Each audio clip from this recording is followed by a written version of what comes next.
Welcome to the Midday News. I am Kayode Adebayo.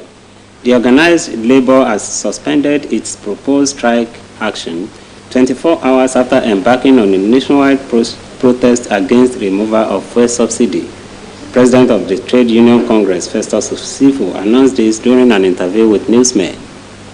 He said the labor leaders who had earlier met with President Bola Tinubu extracted some commitment to some of the issues raised during the meeting for immediate implementation.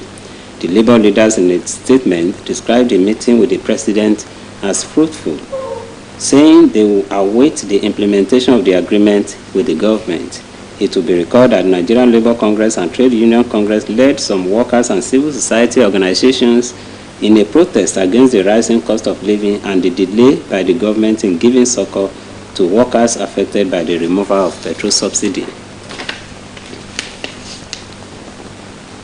The United Nations Children Fund has said the transformation of education by the federal government and 36 states is critical to secure the future of 10 million out-of-school children. According to the fund, educational commitments reflect the pledges to improve learning outcomes, as demonstrated by the UN Secretary General's Transformation Education Summit in New York.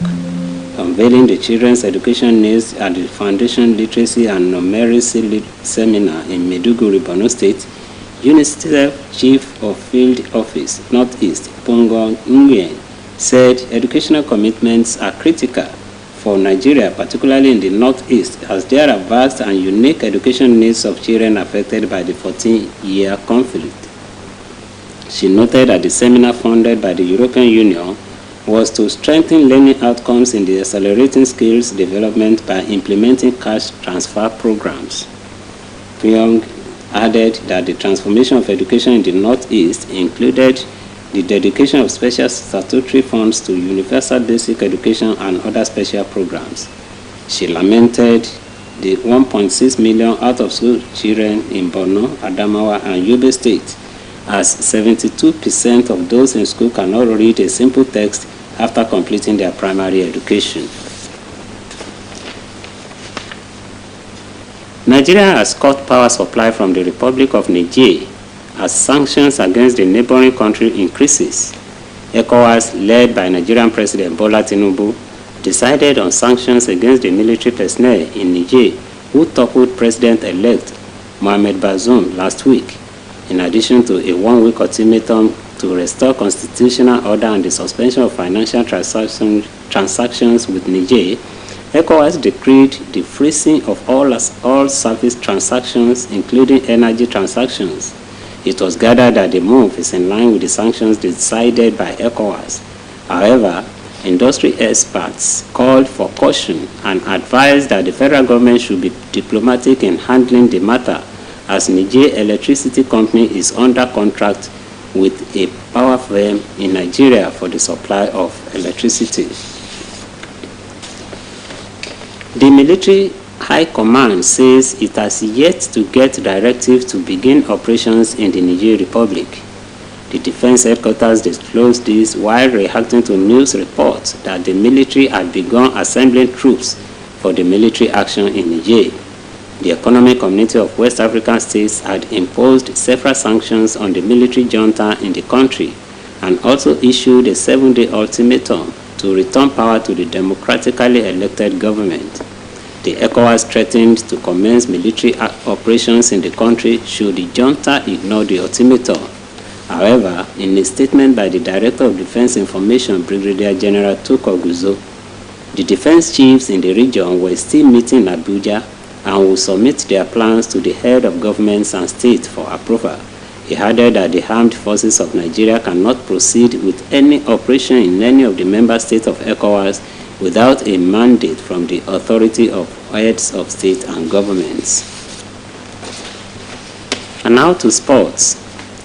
Nigeria women's basketball team, the Tigers, will tip off against 2023 FIBA Women's Afrobasket host Rwanda for a place in the final after they saw off Mozambique in the quarterfinals 59-52 to extend their winning streak in Africa.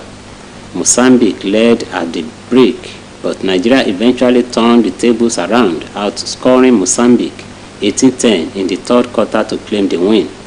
With Nigeria trailing by 4 points at half-time, they had to find a way to get back into the game. When the opportunity occurred, Elizabeth Balogun seized the opportunity to help Nigeria tie the contest at 40-40 before Ami Okonkwo gave the reigning champions a short but solid advantage. Ifunanya Okoro scored from behind the arc to give Nigeria the lead definitely. Mozambique tried to fight back, but they met with a resilient and combative Nigeria. The Tigers needed their heroes more than ever. Ami Okonkwo chipped in 17 points, Elizabeth Balogun contributed 12 points, and Sarah Ogoke finished just 1 point shy from a double digit. Nearly every Nigeria ended the game with at least 2 points to their credit. With this win, Nigeria have extended their winning streak to 22 in Africa, and a message to Rwanda, their opponents in the semi-finals, that they will be tough nuts to crack.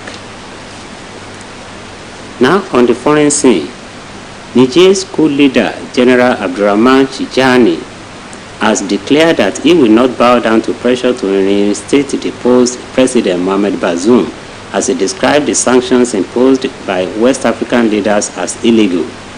General Tijani, in a televised address, urged his countrymen to get ready to defend their nation. This came on the heels of the threat by Economic Community of West African States, as the defense chiefs of the ECOWAS met in neighboring Nigeria to discuss the crisis in Niger.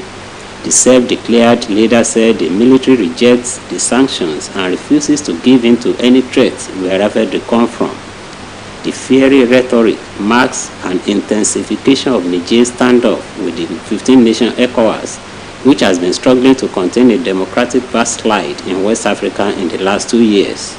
It will be recalled that military takeovers have happened in member states of Mali, Burkina Faso, and Guinea, and an attempted coup in Guinea-Bissau. The United States has ordered its non-emergency officials out of Niger. The Department of State, in a statement by its spokesperson Matthew Miller, said America has no higher priority than the safety and security of its citizens overseas.